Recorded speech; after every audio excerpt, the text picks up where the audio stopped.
The presence of God in the storms. Now, here in the southeastern United States, we know what this is all about, especially this time of year, right?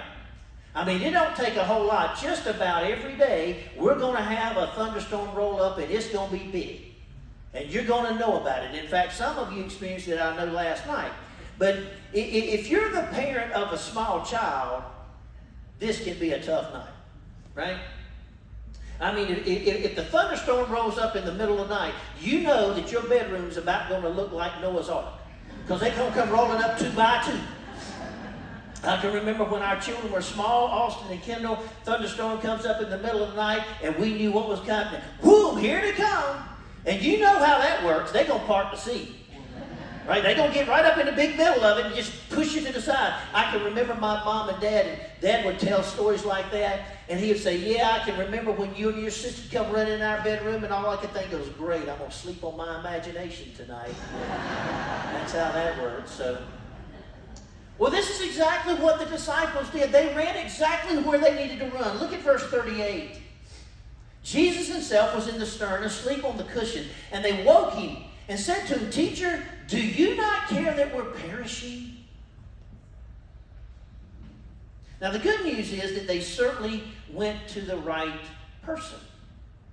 But the bad news was that their degree of fear was actually a gauge of their lack of faith. You see, many people believe in the power of God. That God created, He made the world and the universe and the sea and the mountains and all those things. But they're not always real sure of His presence, especially in their own storms. I mean, will He really be there in my time of crisis? Will He really show up in my time of need? Will He really respond when I cry out to Him for help? I mean, if God is absent when needed, what difference does faith make?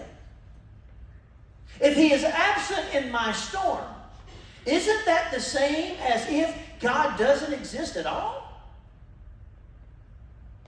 That's the dilemma of these disciples in this moment. But they are about to experience a calmness of His presence, like a child that hunkers down between his parents on a stormy night. And here's what's neat.